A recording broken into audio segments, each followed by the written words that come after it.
Добрый день, уважаемые друзья! Мы рады приветствовать вас в студии информационного проекта «Точка зрения». Напомню вам, что это то место, где каждый из наших гостей может в открытую высказать свою точку зрения по тому или иному интересующему его вопросу. Сегодня у нас очень актуальная тема, очень интересная тема, и, я думаю, совершенно злободневная для всех и для каждого. Согласитесь, что конец года – это время подводить определенные итоги, и мы начинаем тоже задумываться, каким был 2020 год. Да, бесспорно, да, без сомнений он был очень и очень сложным. Но так или иначе мы понимаем, что проблемы, которые касаются нас с вами, они точно такие же у всех граждан нашей Земли. Поэтому мы с вами находимся в одной лодке, и сегодня мы решили ответить на самые злободневные, самые актуальные вопросы, которые возникают у жителей именно нашей республики. Независимо от того, перенесли они коронавирусную инфекцию или нет, они волнуют всех и каждого. Поэтому сегодня у нас очень интересный гость. Этот человек пришел к нам в студию для того, чтобы провести открытый прием врача и ответить на все вопросы, которые у нас возникают. Я рада вам представить сегодня нашего главного эксперта, человека, который имеет большой опыт работы в медицинских учреждениях.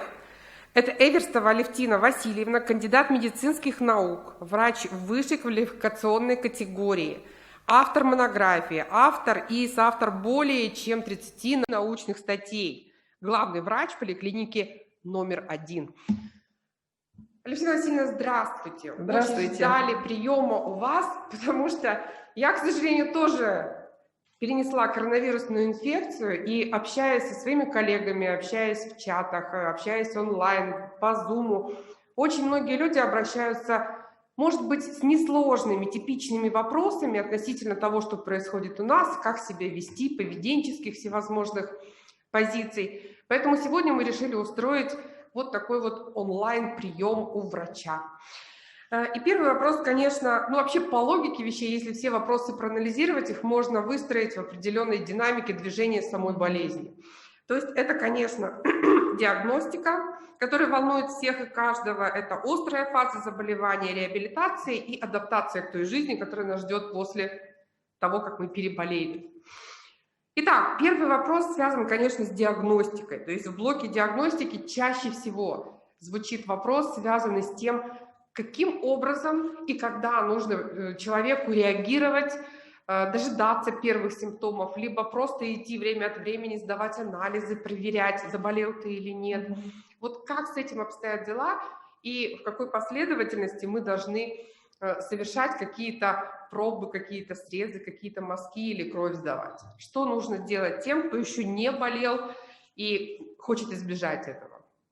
Спасибо за вопрос, Наталья Альбертовна. Действительно, это очень важный вопрос, и хочу сказать сразу, что необходимо обратить внимание о том, что, возможно, вы заболели ковидом в том случае, когда у вас есть контакт. То есть это заболевание вирусной этиологии, которое передается воздушно-капельным путем. Если у вас в ближайшем окружении кто-то заболел, с кем вы живете, с кем вы работаете, с кем часто контактируете, то необходимо заподозрить у себя возможное развитие COVID-19.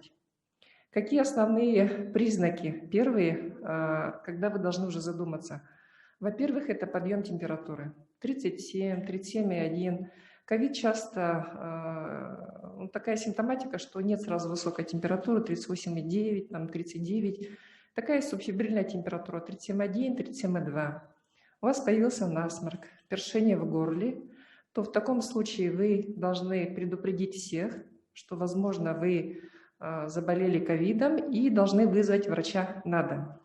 Есть очень много способов вызова врача на дом, не только контакт-центр, к которому все привыкли. Сейчас в нашей поликлинике, которая обслуживает более 30% населения города Якутска, это около 100 тысяч населения, мы уже с весны внедрили онлайн-вызов врача. Поэтому вы заполняете электронную форму, конкретно пишете жалобы и ждете. В течение дня к вам подойдет врач, обязательно посмотрит вас. И хочу сказать, что все хотят сразу сдать анализ на ПЦР. Но, во-первых, ПЦР – это достаточно сложный анализ, который выделяет РНК вируса, и поэтому он достаточно дорогостоящий. Даже дело не в том, что он дорогостоящий, дело в том, что это сложный анализ, который требует достаточно много времени. Поэтому необходимости всем брать ПЦР нет. Дело в том, что ПЦР берется только тем пациентам, у которых есть пневмония, во-первых, признаки пневмонии, или которые находятся в тесном контакте с пациентом заболевшим, имеют уже признаки ОРЗ. Я, как уже говорила, температура, насморк, кашель, першение в горле. И пациенты, которые с признаками ОРЗ старше 65 лет. Вот этим пациентам сразу при приеме, сразу при вызове врача, при осмотре сразу забирается анализ на ПЦР. Есть и другие анализы. Есть анализ на ИФА, иммуноферментный анализ, есть иммунохимический анализ. Но ИФА и ИХА, они показывают наличие антител чуть позже, то есть 7 дней от начала заболевания. Появляется иммуноглобулин М. Все уже знают, что такое иммуноглобулин М, и иммуноглобулин Ж уже все уже начитаны. Вот иммуноглобулин М в острый период появляется только на 7-й день. Через 2 недели уже он после лечения уже снижается титр иммуноглобулина М, и где-то через месяц уже начинается выработка иммуноглобулина G, то есть формируется стойкий иммунитет. Вот почему очень важно, уважаемые зрители, считать дни. Потому что каждый анализ, который мы делаем, он может показать фактическую реальную картину только в определенный промежуток времени. Потому что ходит множество мифов, Алевтина Васильевна, среди людей, и я тоже была подвержена этой мифологии определенное время. Плохо взяли ПЦР, плохо, недостаточно глубоко. Да, к сожалению, такое мнение у многих сложилось, сформировалось такое мнение, но это не так. То есть если с момента заболевания проходит 3 дня или сколько? Да, 3-4 день уже. 3-4 день вот ПЦР может показать. Если вы обратились на 5-й день, например, то есть большая степень вероятности, что эта инфекция, она спустилась уже ниже, и в горле ее нет, в носоглотке ее нет. И это не значит, что врачи работают плохо, неквалифицированно взяли у вас мазок. То есть просто нужно считать дни. Но есть еще, конечно, одна опасность, вероятность того, что симптоматика появляется не с первого дня, а чуть позже. Еще я хочу сказать, Наталья Бертонова, по поводу ПЦР. Сейчас профилактически очень многие принимают противовирусные препараты. Вот тот самый Арбидол, Арпифлю, там очень много препаратов, да, и периодически, профилактически закапывают нос там гриппферон. Да. На фоне вот этих как раз препаратов тоже может быть ПЦР отрицательный. О, да вы что, вот да, видите? Да, поэтому именно анализ ПЦР делается определенным образом, и желательно перед сдачей анализа не высмаркиваться, не кушать, не чистить зубы, чтобы все-таки флора была вся сохранена. А то горло прополощет, носик закапывает и сдают анализ на ПЦР. И, естественно, анализ может быть отрицательный. То есть правила сдачи анализов тоже есть определенные, которых необходимо придерживаться. Об этом врачи все прекрасно знают, об этом активно пишется в СМИ. И я думаю, что вот благодаря вашей передаче тоже побольше людей узнают, как необходимо правильно сдавать этот анализ. Ну вот видите, я, например, наступила на эти грабли, к сожалению. Я сделала все, что вы перечислили, и пошла сдавать, и, конечно, у меня был отрицательный. Понятно, при этом я уже была заболевшим человеком. Но я хочу сказать, что все-таки диагноз составляет врач, несмотря на наличие отрицательного ПЦР, если по результатам осмотра, по результатам инструментальных исследований врач видит, что существует, все-таки анализ, даже при отрицательных анализах подозрения на ковид-инфекцию, поэтому мы проводим лечение. Еще раз хочу повторить, что ни один искусственный интеллект, ни один робот не может заменить клиническое мышление врача. И постоянно подгонять врача, заставлять 2-3 раз брать ПЦР, ИФА, беспокоить, я считаю, что это некорректно, отнимает очень много сил и времени у врача, поэтому надо положиться на клиническое мышление врача. Хорошо, спасибо большое. И еще очень важный момент – это КТ. Тоже прям ворвалось в нашу жизнь это КТ. И я, например, подверглась определенной панике в летний период, когда чувствовала себя совершенно превосходно, но в моем окружении появились люди, которые заболели. И я потратила очень значительную сумму денег только для того, чтобы себя успокоить. Я сдала абсолютно все. И когда мне сказали, что у вас все хорошо, идите дальше работайте и живите спокойно, я была даже несколько разочарована, потому что была потрачена большая сумма денег. Вот не стоит этого делать без симптоматики, это точно. И КТ– это же достаточно серьезное испытание для организма, когда мы идем его делать. Это рентгеновские излучения. У нас в поликлиниках находится, ну, в смысле, работает компьютерный томограф 16-срезовые. 32-срезовые, более мощные, находятся уже в стационарах. И вот как раз для первичной диагностики мы используем 16-срезовый КТ. То есть вы представляете, что организм 16 раз изучает рентгеновские, ну, в смысле, проходит изучение рентген-излучения.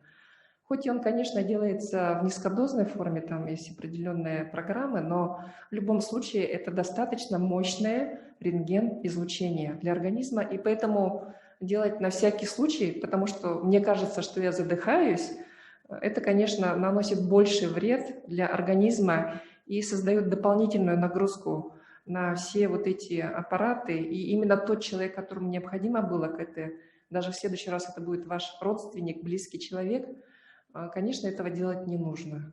И тем более, что платных КТ сейчас нет для ковидных больных. Все работают на базе государственных учреждений, потому что с ковидными больными это невыгодно, скажем, для частных клиник заниматься и проводить эти достаточно для них недорогостоящие исследования и проводить очень большой комплекс санитарно-противоэпидемических мероприятий. И еще один вопрос, связанный с КТ. Скажите, вот безопасный режим делать этот анализ между двумя КТ, если более или менее нормальная ситуация, не форс-мажорная, сколько в идеале может пройти времени? Полгода, год, 2-3 месяца? Вообще, конечно, в любом случае необходимость любого инструментального исследования, тем более рентгеновского, принимает решение врач.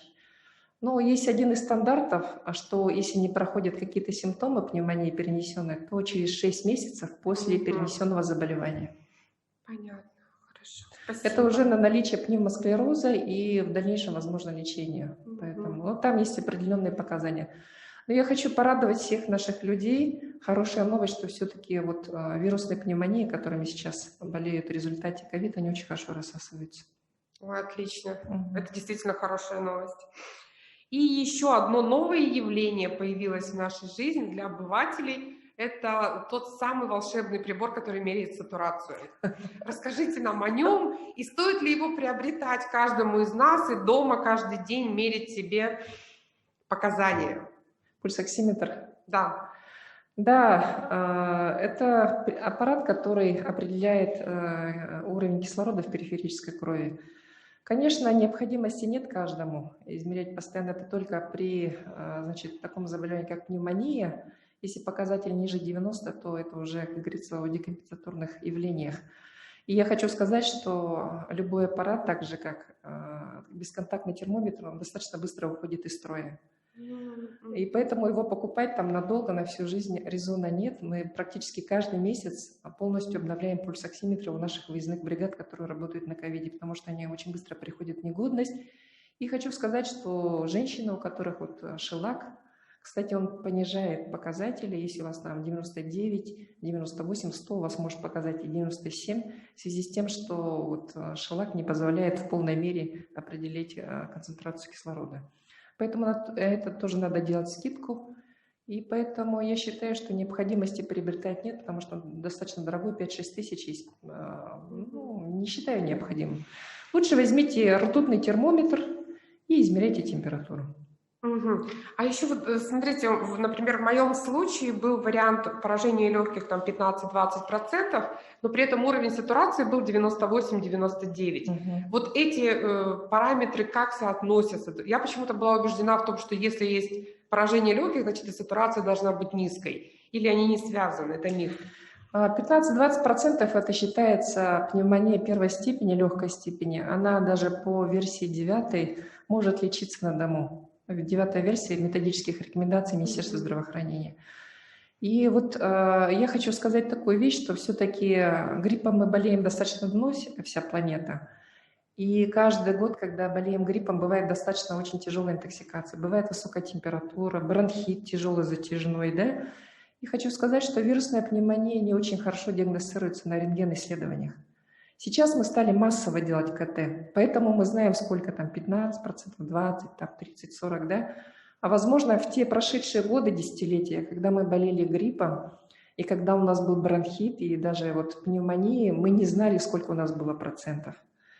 Поэтому, ну, 15-20 это, я еще раз повторюсь, первой степени достаточно хорошо поддается лечению, и там, конечно, декомпенсации не будет.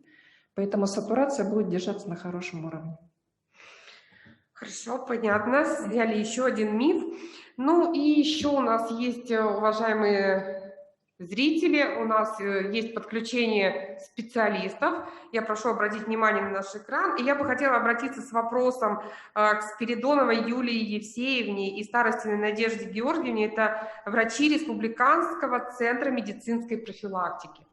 Коллеги, диагноз, конечно, врач ставит по определенным симптомам. Но согласитесь, что коронавирус у каждого пациента протекает очень по-разному.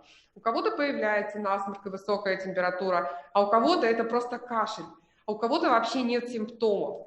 Вот скажите, конечно, это очень осложняет врачам поставить этот диагноз, провести диагностику, но я хочу понять, почему происходит так, что один и тот же вирус вызывает разную симптоматику у разных людей, независимо там, от возраста, от половой принадлежности.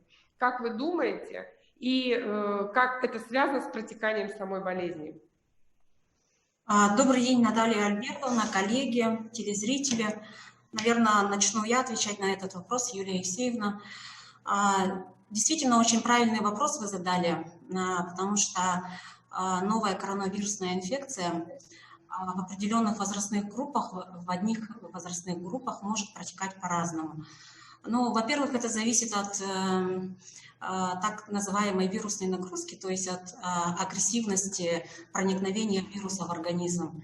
И, во-вторых, что очень важно, очень показательно, это зависит от наличия у пациентов сопутствующей хронической патологии. Например, такой как заболевание сердечно-сосудистой системы. Ну, как нам уже известно, ковид поражает не только дыхательную систему, но и сосуды, да? Поэтому это очень важно. Во-вторых, вот наличие у пациентов сахарного диабета, хронических заболеваний органов дыхания, а также от наличия онкологических заболеваний. Эти пациенты называются группа риска, и к ним особое отношение, то есть у них даже тактика лечения будет отличаться. Наш Республиканский центр медицинской профилактики как раз-таки занимается медицинской профилактикой неразвития этих хронических неинфекционных заболеваний. И в первую очередь... Я хочу уточнить. Получается так, что кто с какими стартовыми возможностями своего организма входит в эту болезнь, от этого и зависит, в общем-то, сценарий развития дальнейший. И поэтому для того, чтобы знать, как, насколько ты сможешь выдержать тот или иной там шквал инфекционных заболеваний, лучше знать все заранее о своем здоровье, знать все свои хронические заболевания и регулярно их отслеживать. Да, вы совершенно правы. Пациенты ведь знают свои заболевания, но пациенты с сердечно-сосудистыми заболеваниями могут ходить с высоким давлением, да, не компенсировать вот это свое состояние. Больные с сахарным диабетом могут ходить с высоким уровнем глюкозы. И сейчас в это непростое время нужно особенное внимание делать на то, чтобы вот эти вот факторы риска у себя контролировать. Пациенты ведь все знают о своем здоровье. И именно вот эта категория пациентов болеет очень тяжело коронавирусной инфекцией, новой коронавирусной инфекцией. Спасибо. Что в нашей республике делается для того, чтобы люди не забывали о необходимости проходить диспансеризацию? Вообще какие-то меры предпринимаются в этом смысле? Я, например, не очень часто хожу в поликлинику, не очень люблю это делать. И мне кажется, что я молодая, красивая, здоровая, и меня ничего не коснется. Вот я живу с таким убеждением. Жила, по крайней мере, до этого года. Ну, во-первых, вот эта новая коронавирусная инфекция COVID-19 показала, насколько уязвимы те пациенты, которые не обследованы, да. И в первую очередь нужно заботу о своем здоровье начинать, вы правильно сказали, с профилактического осмотра, с диспансеризации населения, да, вот то, что проходит. Мы, как Республиканский центр медпрофилактики, являемся координаторами, администраторами регионального проекта укрепления общественного здоровья, национального проекта «Демография». И разрабатываем комплекс мер для того, чтобы снизить факторы риска, ведущие к хроническим неинфекционным заболеваниям. Таким как, то есть люди тоже сами должны быть заинтересованы в том, чтобы укрепить свое здоровье, да, чтобы у них не возникли вот эти серьезные заболевания. К факторам риска относятся, во-первых, курение, во-вторых, злоупотребление алкоголем, в-третьих, низкая физическая активность и, в-четвертых, неправильное питание. Это те факторы риска, которые можно корректировать, они называются поведенческие. Также к ним относятся ожирение, повышенное артериальное давление, повышенный сахар и холестерин в организме, в крови. Вот это вот все можно контролировать. Также мы участвуем в российских международных исследованиях крупных. Да, вот в данное время мы, например, задействованы в многоцентровом эпидемиологическом исследовании ЭССЕ РФ-3, и об этом Надежда Георгиевна сейчас немножко расскажет. На несколько слов расскажу об исследовании. Это исследование многоцентровое, наблюдательное исследование, которое проходит по всей территории Российской Федерации. Это исследование началось в 2012 году. Вначале он назывался СЦ-1, потом СЦ-2. И сейчас мы, наш регион, Республика Саха, подключились в исследование СЦ-3. Очень важное исследование, целью которого является изучить распространенность сердечно-сосудистых заболеваний, распространенность именно факторов риска, о которых сказала Юлия Евсеевна, насколько распространены в данном регионе эти факторы риска, и также ассоциации, то есть связи этих факторов риска с экономическими, климатогеографическими характеристиками региона. И очень важно в плане того, что, конечно, смертность, мы все знаем с вами, что на сегодняшний день от сердечно-сосудистых заболеваний находится на первом месте. И вот это исследование нам даст информацию для того, чтобы, что нужно будет сделать для того, чтобы снизить эту смертность. Вот. В это исследование мы включили все поликлиники нашего города. Близлежащих улусов подключен Намский улус, также арктические улусы, такие как Анабарский район, Верхоянский и Оленёкский. Спасибо большое, коллеги. Я очень желаю, чтобы это исследование дало действительно реальную картину и помогло выправить ту ситуацию, которая, возможно, возникнет в том или ином регионе нашей Российской Федерации. Спасибо большое. Алевтина Васильевна, как-то прокомментируете, коллег? Да, коллеги очень правильно все сказали. Я хочу добавить, как главный врач поликлиники, как практикующий врач, что именно COVID-19 вирус вызывает изменение свертывающей системы крови. Поэтому во время лечения назначают гепарин и аналоги его для того, чтобы... Вы сами понимаете, что кровь становится густая, поступает, значит, меньше кислорода во все органы системы, и начинают все органы системы давать сбой. давать сбой. И в первую очередь, конечно, это легкие и сердечно-сосудистые системы. Поэтому коллеги абсолютно верно говорят, что необходимо поддерживать свой уровень здоровья. А как это делать? Это делается очень просто. Все предыдущие годы мы буквально ходили по домам, зазывали всех на диспансеризацию бесплатно. Вот вы задали вопрос. И, значит, это есть ежегодная всероссийская диспансеризация. Там по годам, значит, раз в 2 года, до 40 лет, свыше 40 лет уже раз каждый год. Все люди, наши граждане Российской Федерации, имеют право проходить бесплатный диспансерный осмотр. Также правительство Российской Федерации, значит, издало закон, что работодатель обязан давать 2 дня для прохождения диспансеризации при сохранении заработной платы. Но вот сейчас это такая эпидемиологическая ситуация сложная, показала, что все-таки необходимо проходить диспансеризацию. Сейчас вот уже люди хотят пройти диспансеризацию, но мы в полной мере пока не имеем возможности, но все равно в усеченном виде мы, конечно, это проводим.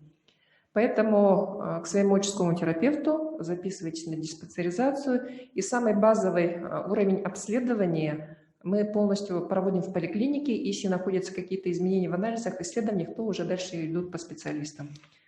Да, Поэтому, я абсолютно поддерживаю все, что вы говорите. В доме, где я живу, очень часто бывает объявление, и написано «Люди, рожденные в такие-то года, там диспансеризацию можно пройти по таким-то адресам в такое-то время». То есть обращайте внимание на эту информацию. Поликлиники работают, по крайней мере, в городе Якутске очень четко с этим вопросом, и я не раз видела. И вот теперь слежу, когда будет мой год рождения, для того, чтобы это пройти.